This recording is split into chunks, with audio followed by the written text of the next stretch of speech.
Bienvenue au Rent, bienvenue sur le stand de la Maison des Mandataires. J'ai le plaisir d'accueillir Loïc. Bienvenue Loïc. Merci. Alors je vais te laisser te présenter et présenter ton réseau. Donc Loïc Poilon, directeur technique du groupe Digitereux, qui regroupe deux grosses marques, dont Optium et Capifrance. Oui.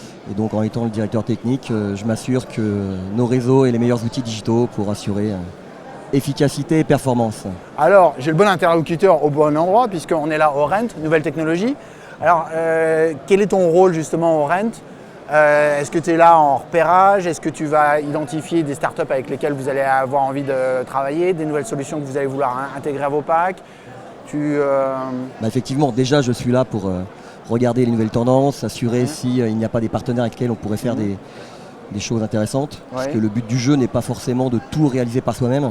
Il y a des petites sociétés comme Airbus qui ne font pas leur moteur par exemple, donc on pourrait considérer qu'on ne va pas tout réaliser nous-mêmes. Donc c'est toujours intéressant de voir un peu le marché et de voir les belles sociétés qui sont ici et voir s'il n'y a pas des opportunités à travailler ensemble. Et il y a un petit truc qui a retenu ton attention là, ce matin? Dire si l'IA n'était pas au cœur de mes préoccupations aujourd'hui, ça serait un doux mensonge. Donc voilà, on va dire l'IA et tout ce qui va être relation client. C'est quelque chose qui est... D'accord. Et l'IA et la relation client, l'IA pour structurer la relation client, pour faire des rappels, pour l'IA comment dans la relation client? Effectivement. Parce qu'on dit que la relation client, justement, c'est l'humain. Donc, oui, effectivement, ce n'est pas l'IA pour faire, on va dire, du text-to-speech en disant voilà, merci de me faire un mail. C'est plutôt mettre un peu plus d'intelligence sur la partie base de données qu'on pourrait avoir et s'assurer qu'en termes d'automatisation, on a les meilleurs effets possibles sur les leads que l'on traite. Comment mieux exploiter son CRM? Exactement. D'accord. Et alors justement, quel CRM vous utilisez chez Capifrance et Optimum? Pour l'instant, on a des outils qui sont plutôt maison. Ça fera partie des annonces que l'on va faire à nos conventions, d'un nouveau CRM que l'on mettra entre les mains de tous nos conseillers. Ah d'accord. Donc ça fera partie des annonces assez fortes. Ça va être une annonce forte. Et puis j'ai cru comprendre que vous aviez aussi opéré une petite révolution récemment dans la façon, dans votre infrastructure informatique, je dirais, sur le web. Tu peux nous en dire plus? Oui, effectivement, j'imagine que tu parles des sites web. La première question qu'on me pose souvent, c'est mais je ne comprends pas en fait, tous les réseaux offrent à leurs conseillers des sites. Et en fait, c'est pas tout à fait vrai. Ce que l'on a, c'est des landing pages, c'est une sorte de carte de visite virtuelle, mais c'est en rien un site comme on pourrait l'avoir dans tout autre métier. Or, le digital est quelque chose d'important.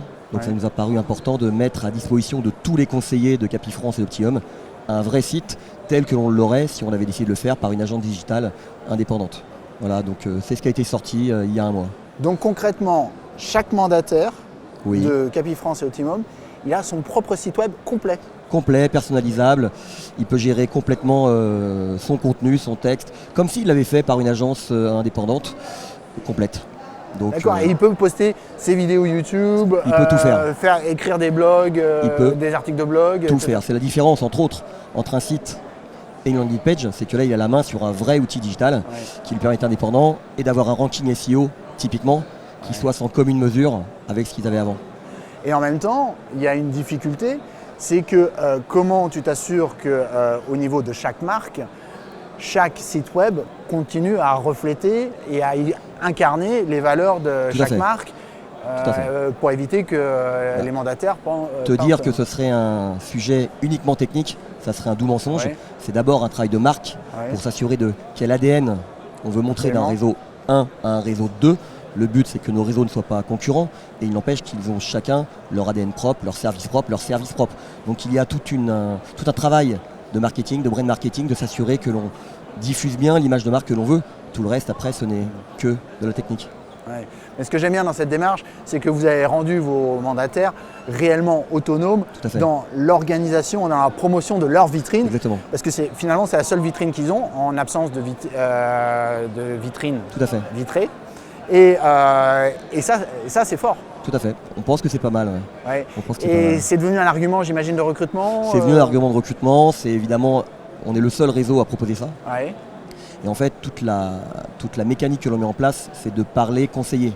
Alors que quand on est patron d'une direction technique, on a tendance à parler technique. Et quand on parle technique, généralement, on ne parle qu'à soi. Donc c'est sympa, mais ça n'a pas une valeur ajoutée énorme. Donc on essaie de mettre notre client, nos conseillers, au centre de notre démarche. En tout cas, moi j'ai tout compris à ce que tu m'as raconté. Je ne sais pas si c'était très technique ou pas, mais j'ai tout compris. Merci Loïc. Merci beaucoup. Bonne fin de Merci, journée. bon Merci. salon.